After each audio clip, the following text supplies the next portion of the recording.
নমস্কার বন্ধুরা, তোমরা কেমন আছো? আশা করছি ভালো আছো, সুস্থ আছো। তো আমার ভাঙাচোরা টিনের রান্নাঘরটা আমি আজকে নতুন একটা রূপ দিলাম, আর সেটা নিয়ে আজকে আমার ভিডিও। তো দেখো, তোমরা দেখতে থাকো ভিডিওটা। আশা করছি অবশ্যই তোমাদের ভালো লাগবে।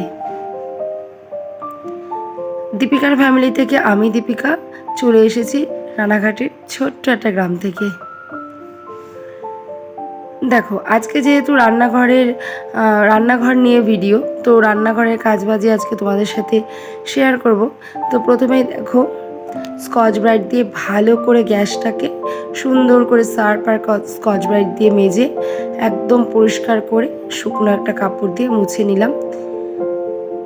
আর রান্নাঘরে কৌটো বাটা থাকবে না, এটার তো কোনো কথাই হবে না, কারণ রান্নাঘরে তো কৌটো কাটা এগুলো দিয়েই ভর্তি থাকে না।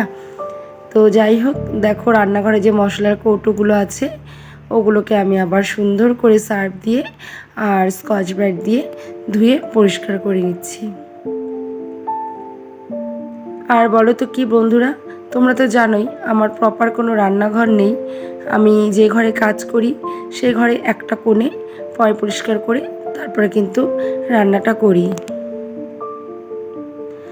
তো সেক্ষেত্রে হয়তো আমার রান্নাঘরটা তেমন সুন্দর নয়, ভাঙাচোরা, এটা আমি নিজেও জানি। তবুও চেষ্টা করি এই ভাঙাচোরা জিনিসটাকেই একটু সুন্দর করে, একটু নতুনত্বভাবে সবসময় গুছিয়ে রাখার।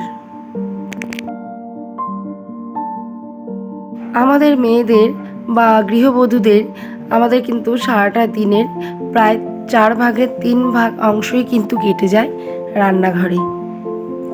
কিন্তু আমার কিন্তু 4 ভাগের 4 ভাগটাই কাটে এই রান্নাঘরে। তার কারণ হলো, এটা তো আমার রান্নাঘর নয়, এটা হচ্ছে আমার কলঘর, কাজের ঘর।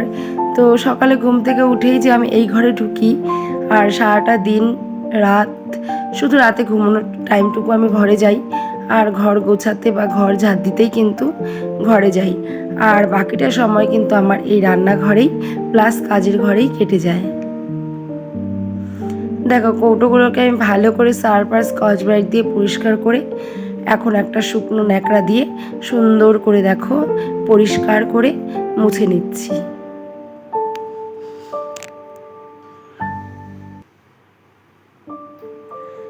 জিনিস ভাঙা হোক বা পুরনো, সেই জিনিসগুলোকে কিন্তু যদি আমি ভালো মতো পরিষ্কার করে রাখি তাহলে কিন্তু সেটা অনেকটাই নতুনের মতো লাগে এবং চকচকেও করে। রান্নাঘর বা শোবার ঘর, যে কোনো ঘরের জিনিস যদি পরিষ্কার এবং চকচকে থাকে তাহলে দেখবে একটা মানুষ আসলেও দেখতেও ভালো লাগে, আবার নিজের মনের থেকেও কিন্তু ভীষণই ভালো লাগে এবং একটা হালকা হালকা অনুভূতি হয়।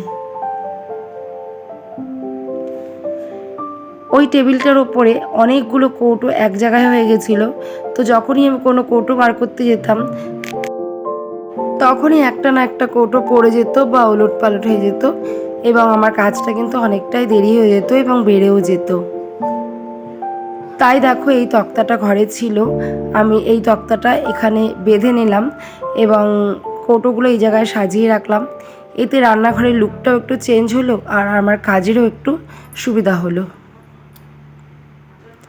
তারপরে দেখো, এই টেবিলটা যতই আমি এই টেবিলে কোনো কিছু না রাখি, রান্নার তেল মশলা কিন্তু যাবতীয় জিনিসে কিন্তু রান্নাঘরে উড়ে উড়ে সমস্ত জিনিসের ওপর তেলচিটে ভাব হয়ে যায়। তো এই টেবিলটাও তেমনই হয়েছিল, তেলচিটে হয়ে গিয়েছিল। তাই টেবিলটাকে ভালো করে একটু সার্ফ দিয়ে পরিষ্কার করে একটু মুছে নিলাম। এবার দেখো, এই কৌটোগুলোকে এই টেবিলটার উপরে আমি সুন্দর করে সাজিয়ে গুছিয়ে রেখে দেব। আর ওই যে মশলার কৌটোটা দেখতে পাচ্ছ না, ওটা কিন্তু আমি গতকাল রেখেছিলাম ফেরিওয়ালার কাছ থেকে। তো সেহেতু আর তোমাদের সাথে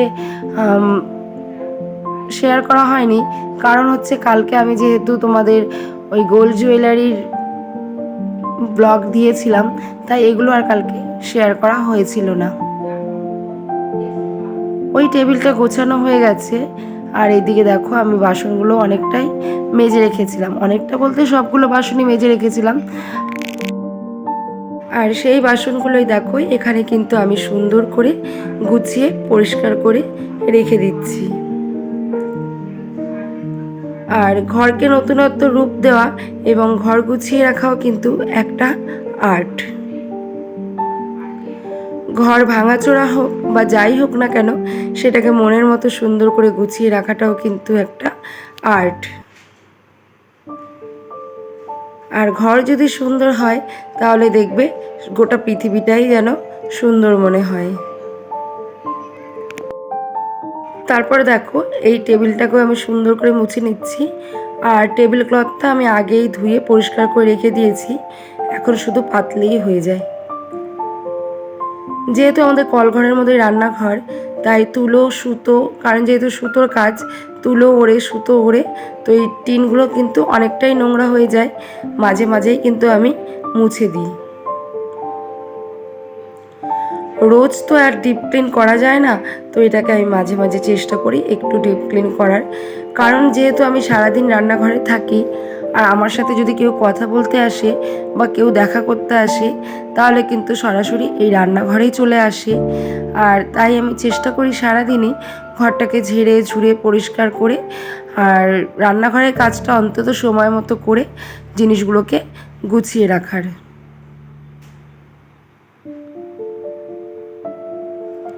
এই টেবিলটার উপরে বিশেষ কিছুই থাকে না, শুধু ওই জলের জগ, বোতল এগুলোই থাকে। আর এদিকে দেখো জলের যে ড্রামটা, ওটাও কিন্তু আমি জায়গা মতো একদম বসিয়ে রেখেছি, আর জলটাকেও ঢেলে দিলাম।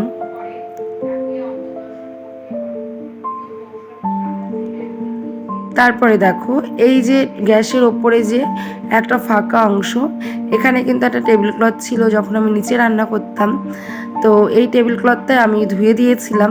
এই টেবিল ক্লথটায় আবার দেখো এই পাশের টিনটা আটকে দিচ্ছি। তাহলে বলো তো কী হয়, এই যে গ্যাসে যে রান্না করি না তেলগুলো, এগুলো কিন্তু টিনে ওড়ে না। আর যদি টিনের মধ্যে গিয়ে তেল মশলার ঝাঁঝুনিটা লাগে না, তাহলে কিন্তু টিন খুব তাড়াতাড়ি জং পড়ে নষ্ট হয়ে যায়। তাই আমি এখানে এই টেবিল ক্লথটা দিয়ে দিই, আর পুরো তেল কালি যে সোমবারের ঝাঁজ সবই কিন্তু এই টেবিল ক্লথের ওপর দিয়েই চলে যায়। আজ থেকে বিয়ে হয়েছে আমার 18 বছর হলো, তো 18 বছরে কিন্তু আমি এখনো পর্যন্ত রান্নাঘরে রান্না করতে পারিনি একটা দিনও। তো এই রান্নাঘরের কষ্ট যে আমার কবে ঘুচবে সেটা আমি নিজেও জানি না। আর প্রত্যেকটা মেয়েরই কিন্তু স্বপ্ন থাকে একটা সুন্দর রান্নাঘর, সুন্দর ঠাকুরঘর এবং সুন্দর কলতলা। এই তিনটে জিনিস কিন্তু যদি সুন্দর হয় না, তাহলে দেখবে পুরো বাড়ির পরিবেশটাই যেন পাল্টে যায় এবং পুরো বাড়িটাই যেন খুবই সুন্দর মনে হয়। তো যাই হোক, দেখো মোটামুটি রান্নাঘরটা আমার গোছানো হয়ে গেছে, পুরো কমপ্লিট হয়ে গেছে। আর যেটা বাকি ছিল এই ঘরটা মোছা, যদিও আমি এটা রোজই মুছে দিই, তবুও আজকে যেহেতু এই গ্যাস ট্যাস ধোয়া মোছা এগুলো হয়েছে, তো এই জন্য আমি এটাকে ভালো করে পরিষ্কার করে মুছে দিচ্ছি। আর এখন কিন্তু রাত 7টা বেজে গেছে, আর আমি সন্ধ্যার থেকেই ঘরটা আর কি গোছানো শুরু করেছি। সন্ধে না, মানে বিকেল থেকে গোছানো শুরু করেছি। দেখো বাইরেটার দিকে একটু তাকালে তোমরা বুঝতে পারবে যে বাইরেটা কতটাই অন্ধকার হয়ে গেছে। আর আমার ঘরটাও মোছা হয়ে গেছে। আর যেহেতু রাতের ভিডিও, তোমরা তো বুঝতেই পারছো, দিনের ভিডিও হলে কিন্তু আরও চকচকে ঝকঝকে হয়। এখনও আমি স্নানটাও কমপ্লিট করিনি। তো যাই হোক, দেখো আমার ঘরটা কিন্তু সুন্দর করে গোছানো হয়ে গেছে। তো আমার ভাঙাচোরা টিনের রান্নাঘরটি আমি কেমন গুছিয়েছি আর তোমাদের কাছে কেমন লাগছে, সেটা কিন্তু একটা কমেন্ট করে জানাতে ভুলো না। ভালো লাগলেও কমেন্ট করে জানিও, এবং খারাপ লাগলেও সেটা কিন্তু তোমরা একটু কমেন্ট করে জানিও।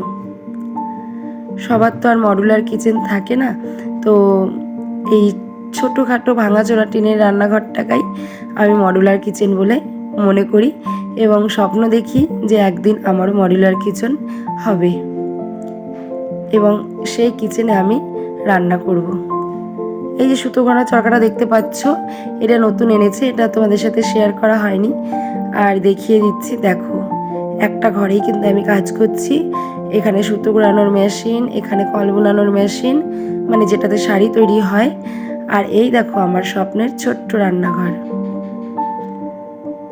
ফ্রিজও তো এখন রান্নাঘরের একটা জিনিস, তো সেটাকে আমি পরিষ্কার করে নিচ্ছি, তাই তোমাদের একটু দেখিয়ে দিচ্ছি।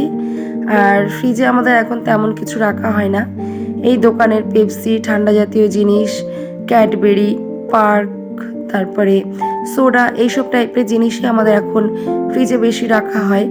আর ফ্রিজে রান্নাবান্নার জিনিস এখন আর আমি তেমন রাখি না। তো আজকে ফ্রিজটাকে ভালো করে মুছে পরিষ্কার করে দিয়েছি। তো আমার এই স্বপ্নের মডুলার কিচেনটি তোমাদের কেমন লাগলো অবশ্যই একটা কমেন্ট করে জানিও, এবং যদি ভালো লেগে থাকে একটা লাইক করে দিও, চ্যানেলটাকে সাবস্ক্রাইব করে দিও যদি নতুন বন্ধু হয়ে থাকো। আর যারা ইতিমধ্যে চ্যানেলটাকে সাবস্ক্রাইব করে দিয়েছো তাদের আমার তরফ থেকে অন্তরের অনেক ভালোবাসা রইল। আর সত্যি কথা বলতে ভাঙাচোরা জিনিসকে যত্ন করলেই সেটা কিন্তু একদিন অনেকটাই বড় হয়। আর আমি সকাল থেকে একটা কথাই ভাবতে থাকি যে আমারও কবে একটা সুন্দর রান্নাঘর হবে। আদৌ কি আমার রান্নাঘরের কষ্টটা ঘুচবে জানি না। ভিডিওটি ভালো লাগলে like, comment, share and subscribe my channel. দেখা হবে আবার কালকে নেক্সট কোনো ব্লগ নিয়ে। ততক্ষণ সবাই সুস্থ থেকো, সবাই ভালো থেকো এবং আশীর্বাদ করো আমিও যেন সুন্দর একটা রান্নাঘর করতে পারি। টাটা।